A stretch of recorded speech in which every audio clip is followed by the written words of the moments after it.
Minecraftlings, the most momentous episode ever released on this podcast, aside from the first, of course. This is the 1 million plays special. Okay, this episode is quite long, and before we get into the story by Zachariah, which is of course another banger Minecraft story, we do have an announcement. Firstly, this isn't the announcement and this isn't really news, but it was up in the air whether it's going to happen or not. So, the player is not alone, a series of stories on this podcast. It will be getting a part 4. The story must go on. I'm currently in the middle of writing it, so expect it not too long from now. Anyway, okay. So, Minecraft Short Stories has a podcast for patrons over on Patreon, if you didn't know, called the Minecraft Short Stories Prologue Podcast. I've been promising content besides only me discussing the stories I write for this podcast for a while now, and I'm excited to say it's finally arrived. The first story exclusive for the Prologue podcast is available right now. So what is this? So first, Prologue means something that happens before a story, and that's basically what these stories are. The Minecraft Short Stories Prologue podcast, it's content and stories and discussions that happen before the podcast. So this is a story focusing in on Carter. Carter starred inside episode 35 in The Ordeal of the Fortunate. Episode is just that name, that's also the name of the story. This prologue story picks up right after Carter gets the blade, and we can see what happens to Carter after that. It's available right now. It's available to patrons of any tier. If you want to find that, it's at patreon.com/minecraftshortstories, or I just have some links inside the description. Click any of those if you want.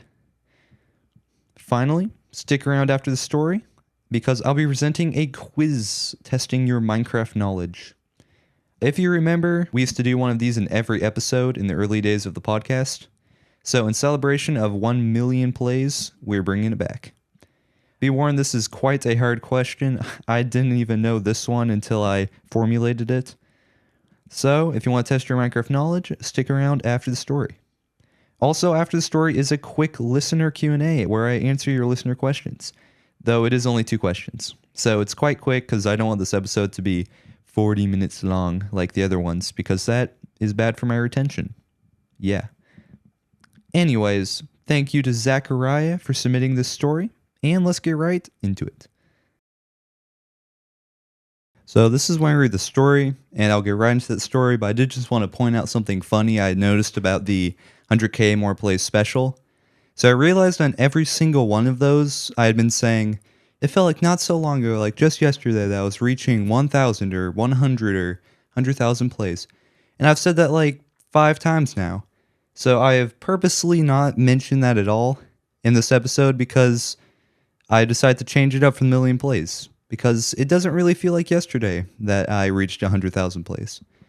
So I just want to point that out, kind of funny. And yes, we will get into the story now.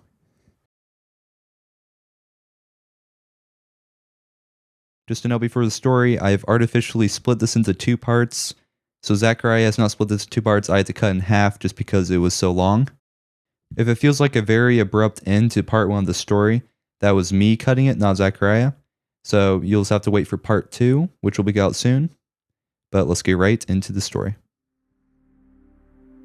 The End of the Hunt by Zachariah. Darkness, infinite shadow. That was all the eye could see from the spire of the city. The view paled in comparison to the blue sky of the overworld, or so I have heard. I've never really seen it. The builders had already moved deep underground by the time I was born. The struggles of our people run deep. Everywhere we have gone, every new land we have entered, we've been forced to hide, to run, to completely move out due to forces with unimaginable power. Many years ago, after an exhausting transdimensional war, we accidentally created a hideous monster known as the Wither. The builders, my ancestors, were forced to burrow underground to hide from the Wither's deadly attacks. It was there they built a great underground city, more vast and majestic than anything they had built on the surface. It was there they settled. They sang, they danced, they held feasts, told great stories and tales. They were happy. Happy, that is, until the Wither found them. It may have taken many years, but the Wither broke through the barrier of stone that the overworld had provided for the builders. They did not give up, however. The builders had a backup plan, knowing they would not be safe forever. As soon as the wither broke through the walls of the city's cave, they activated a portal, something that could take them away from the hideous beast forever. Yet, even this failed. Another beast, with dead eyes but 10 times the strength of the wither, emerged from the portal. It destroyed the wither in a matter of seconds, before moving on to the rest of the city. The citizens panicked and hid from this new blind beast. Too tired to run, they tried to live in harmony with it, by keeping quiet. Children were hushed, floors and streets were carpeted, and peace somewhat returned. This was the time period in which I was born. I remember as a young boy, I would ignorantly play with a slime ball while the beast would roam the streets outside. We grew to call this beast the Warden because it imprisoned our voices and our music with its roars of anger. Life in this environment continued for years, but complete harmony with the Warden, though sought after, wasn't possible. 1 or 2 people died every month just because they made the slightest noise. It was no way to live. We eventually realized we had to leave. I don't remember much, just the elders weeping as they took one last look at the beautiful city they had built. We pilgrimed through the winding caves until we were sure the Warden would not find us, and we built a stronghold to ensure safety. While I was still young and had no voice in the matter, the elder builders agreed that we should start over, completely start over. They experimented with their items and their crafting abilities, and after much trial and error, created another portal, one that led to a completely new world. A dimension of desolation and darkness, home to next to no life, a land of endless stony floating islands. It was here we unhappily settled. Many years have passed since the pilgrimage, and this new beginning brings us to the start of our story. I sat on the very top of our city. It was only one building, but it housed hundreds of builders. It towered high into the air like the trunk of an overworld tree, and branched out on all sides to more rooms to house us. The underground city may have been the pride of our grandfathers, but these tree cities are the pride of our fathers. Even I laid down a slab or two at a young age. For many years we have taken shelter in our city and have prospered quite well. I stared off into the darkness, watching the black sky. "Hey Mike," a voice said from behind me, "are you ready to go?" I turned around. It was Ridge, my friend and captain. "Yeah, I guess so," I replied. "We haven't seen anything for weeks though. Where do you think they went?" Ridge grinned and put his hand on my shoulder. "They're probably just catching their breath. Don't worry, man. We'll get your name eventually." Ridge was probably right. I was part of his crew of dragon hunters. Oh yeah, I guess I forgot to mention that this dimension is inhabited by thousands, if not millions, of black purple-eyed dragons. Several crews, including ours, set off to kill the beasts in one of their wings, which we craft into what we call elytra. A set of wings with which we can glide across the sky. Flight was something we had never been capable of until arriving in this dimension. To boost morale, our crew had a game of sorts that we play. When one of us does something of incredible talent, something truly jaw-dropping, we're in what we call a hunter name, inspired by the incredible action. It's less of a game and more of a rite of passage, a great initiation. I was the only one who hadn't earned his name. I had to go by Mike, the name given to me by my parents. Ridge gestured to our ship, docked on the edge of the island. "Come on, let's go kill some dragons." When we arrived at the ship, the rest of the crew was already there. It wasn't a large crew, but it was one with heart. Ridge was our 18-year-old captain.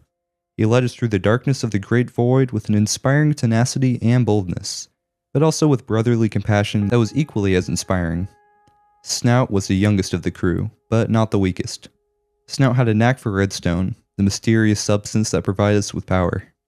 Naturally, he was in charge of manning our TNT cannons. It was a dangerous job, especially for a 15-year-old, but it was one perfectly suited for him. Then there was Pearl, 17 years of age and our enchantress.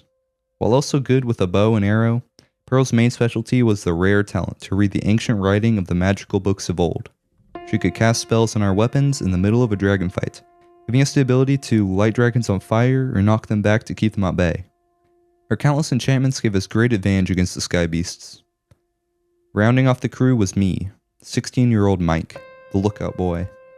I was okay at wielding a sword, but my job was to sit in the parrot's nest, the topmost part of the ship, and alert the rest of the crew when a dragon was in sight. Spotting a black dragon in a black sky is tough work, but with trained eyes and a night vision potion, it was easy work. Ridge insisted that we wouldn't make it 100 blocks without me, but it certainly didn't seem that way most of the time. We were definitely the youngest hunting crew in the entire community. Most crews consisted of burly men in armor crafted from diamonds, swinging axes and maces while screaming at the top of their lungs while they chased down a startled dragon. 4 teenagers in chainmail certainly made an uncommon hunting crew.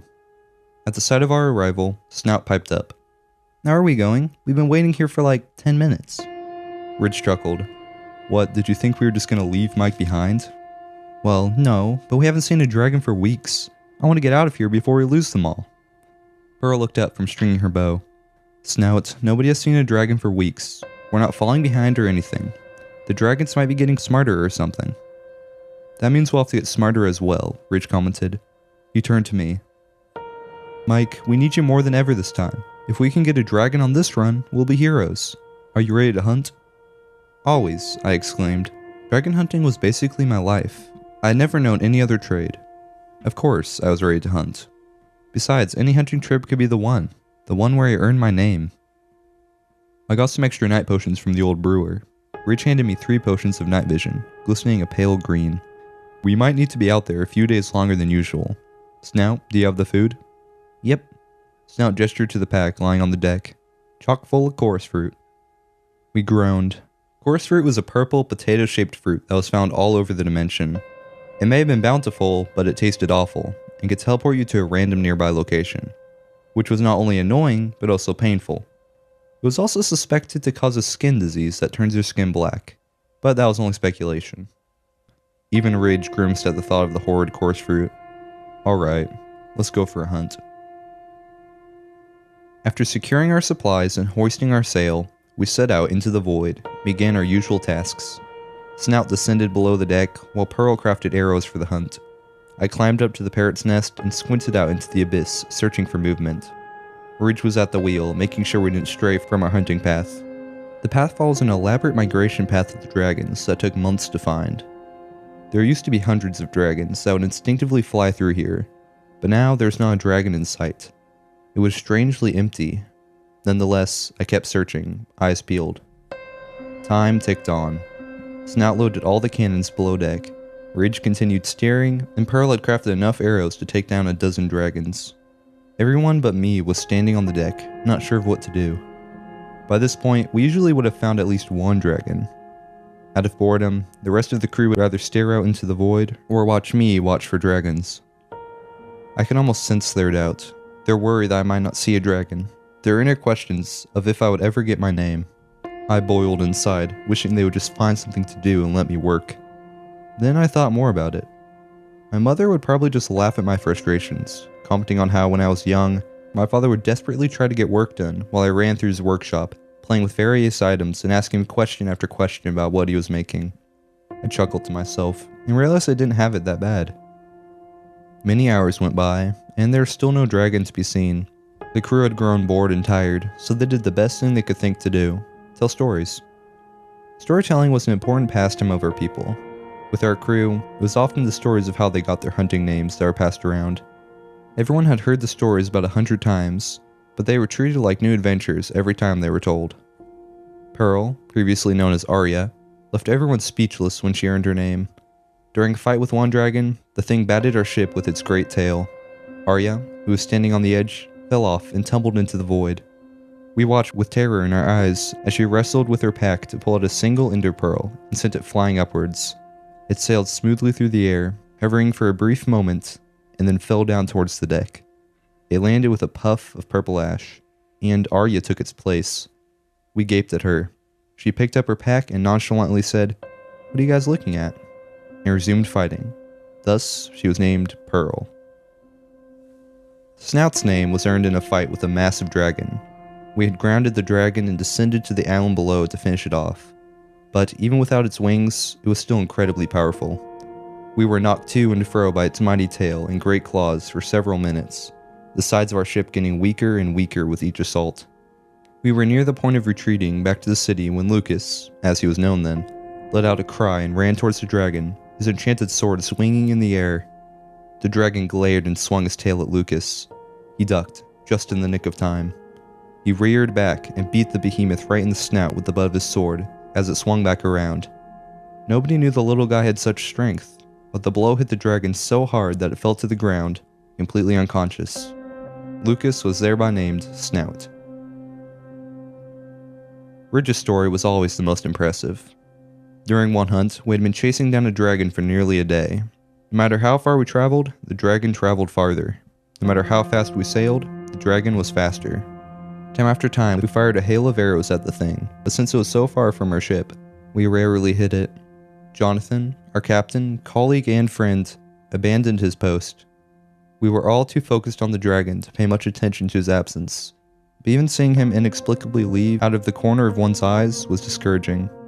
We thought we were going to lose the dragon for good, until something shot past us like a firework rocket. It was Jonathan, donned with elytra, gliding through the abyss and straight towards the dragon. We watched in confusion and shouted for him to turn back, but he didn't hear us, or at least didn't acknowledge us. He caught up to the monster, who had yet to notice him, and grabbed hold of its great spine and hit the dragon hard. The beast roared in pain and tried to shake him off, but it was to no avail. Jonathan struck it again, this time on its left. The dragon let out a pained growl and instinctively flew to the right to avoid the pain. He struck again and again, steering the dragon towards a ridge of a nearby island, till it crashed straight into the land. A minute later, we reached the crash site, anxious about what we would find there. When we got to the ridge, Jonathan was walking towards us, dragging the head of the dragon behind him. He had a limp in his step and a grin on his face. That very head was mounted on the mast of our ship, as both a trophy and a memorial to remember the day Jonathan was named Ridge. These stories were told as I sat in the parrot's nest, listening to their tales and watching the sky half-heartedly. Eventually, they remembered that I was still in the nest and asked if I had any stories to share. I replied that I would rather keep dragon watching. Though the privilege of telling a story was the one that I longed to have, I simply had no stories to tell. I laid on my back and stared into the ever-black sky, wondering how I would earn my name, my respect amongst my crew. I closed my eyes as countless daring stunts and feats floated through my mind and drifted off. End of part 1.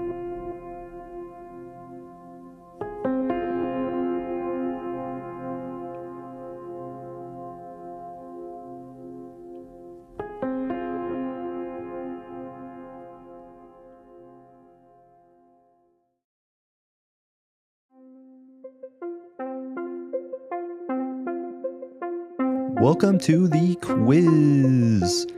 So there isn't the normal music. By normal music, I meant music I used like 2 years ago, because Spotify for Podcasters removed the on-site editing tool, so I no longer have access to that song. But I tried to pick the closest thing to hopefully, get some nostalgia up. Anyways, this is the quiz. If you are on Spotify, there will be comments where you can put in your question, A, B, C, or D. There will be 4 options. Or you can also just participate inside the poll, choose it on there. If you're on Apple Podcasts, just put your comment inside the comments for the Minecraft Short Stories podcast. If you get the answer right, you may get shouted out on the next episode. So, the quiz question for this episode, and the last quiz for, maybe till a 2 million play special. The question is, which mobs transform when struck by lightning? The options are A, witches, vexes, creepers, and pigs.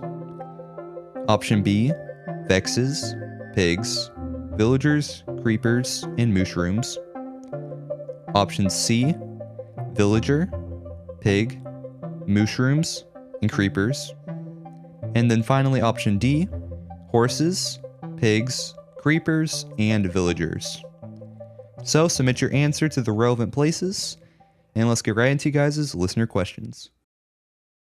Hope you guys enjoyed that quiz. Maybe another quiz in the next million play special.